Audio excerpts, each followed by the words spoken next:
Good morning guys, welcome back to another video. By the title of this video, you guys probably already know I'm probably gonna go buy a new car, and I did tell you guys that it's gonna come pretty soon. I just have to find the right spec. Guys, as I was kind of saying, that the prices of those R6s have just gone so high. If you were gonna look at good examples where they're not abused, everything's perfect on the car, they're just like insane. And I was definitely looking for a better Rsx Type-S. I wasn't trying to look for a car that had a lot of problems on it because I don't want to focus on maintenance. Alright guys, so before I reveal the new Rsx Type-S, make sure you guys hit that subscribe button down there. It really helps the channel out, and I know you guys don't want to miss out any content for the RSX. Alright guys, so it's been a few days. I couldn't film it when I picked up the car, but as you guys can tell, I'm sitting in the new RSX. I got a little bit of busy that day and got a little late, so I just wanted to go home straight away. Here I am driving it, and let me tell you guys, I am so freaking happy. So yeah, we're just at the gas station. We're gonna go just put a little bit of gas so that I can just drive it around. There was barely any gas in here.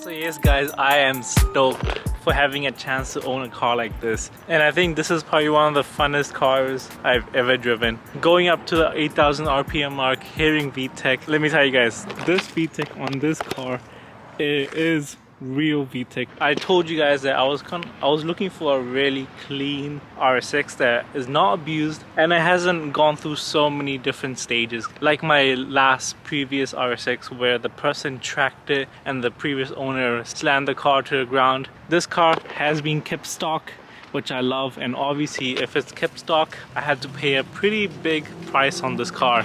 There's a few things done to this car, just like the coilovers. I believe they're mono coilovers, that's what the previous person said. And one more thing that's done to it is an exhaust. This is the Skunk 2 Mega Power exhaust. Person said this is the real one, real deal.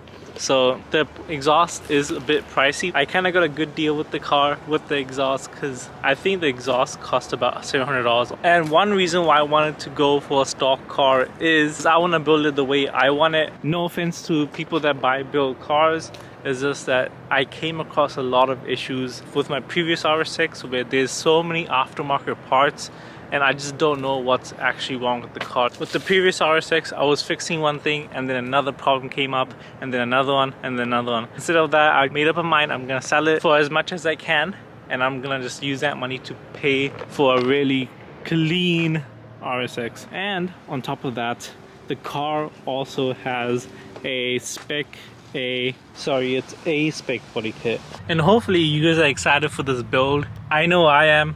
And if you guys notice, it does have stock seats as well and a stock steering wheel, not like my previous RSX.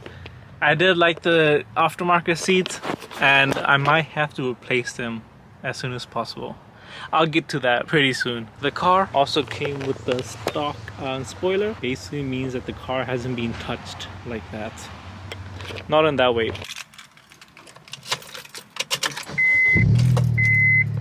Exhaust, baby. Let me just rev it for you guys. Honda gang for life. Alright, well, we're just gonna go straight to freaking driving this. I'm not gonna exaggerate how good this thing feels. I don't know, I keep saying this car legit feels so freaking good. You just gotta drive on to even know what I'm trying to tell you guys. I thought my previous RSX felt good, but this loves being on high RPMs. Also, yeah, we have to get this changed. It's not bad, but I like Apple CarPlay. Makes everything super convenient.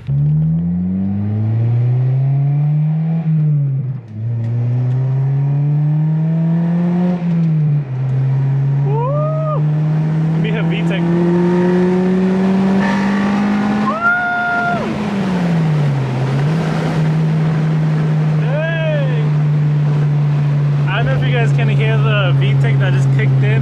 Cosmetic, baby. Sounds good.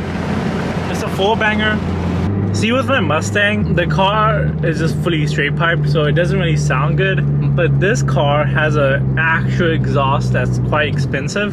So obviously, like with the exhaust and everything, it makes the car sound better. So we're back in the garage, and now I'm just gonna tell you guys exactly that's wrong with this car.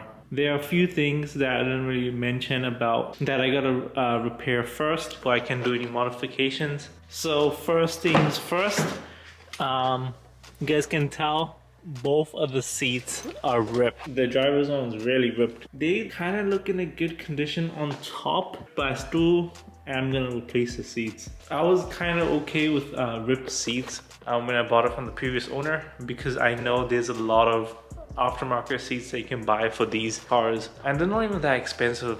I mean, if you were to get like the nicest ones, yeah, they can get really expensive. You can buy pretty decent ones for a good price. As you guys can tell, this car literally looks perfect. There's no paint defects on this car. There's nothing wrong with the paint besides one at the back, which I'm going to show you guys. But if you guys can just see everywhere, even on the bumper, no paint problems or anything. Even though this is like a close to 20-year-old car, there's literally nothing wrong with the paint.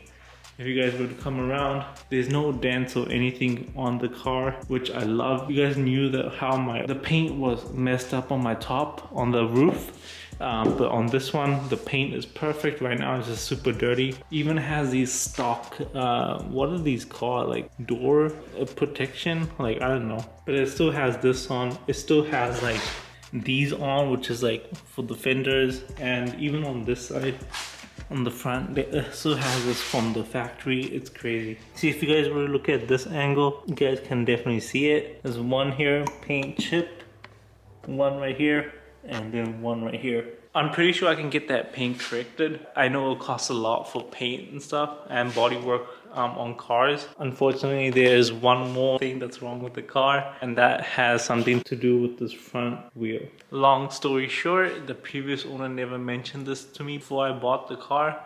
If I knew that there was something wrong with the wheel, I would have negotiated for him to bring it down. As I was driving it back home, I started hearing this small little noise on the front passenger wheel. So I was kind of getting sus about it, and I kind of knew something was definitely wrong. So what did I do the next day? I brought it into my garage. I lifted up the car and I did the 3 to 9 test, and the wheel was moving. But okay, I'll probably just demonstrate it for you guys right now.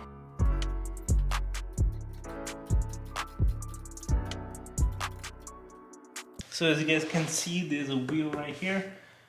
If you guys were to do a 12 o'clock and the 6 o'clock test, the wheel isn't really moving. That is usually with the ball joint. And I started doing this test, and you guys can tell that the wheel is moving when I'm doing the 3 o'clock and 9 o'clock position test. And that could indicate there's a bad tie rod. Yes, it is disappointing that I do have a suspension problem, but I'm really lucky that I got hands on a beautiful car like this. Yes, it is sad, but it's not that hard of a fix to fix the tie rods and stuff. So I'm pretty sure I can do that myself, and I can make a video of it, and I can help you guys too. So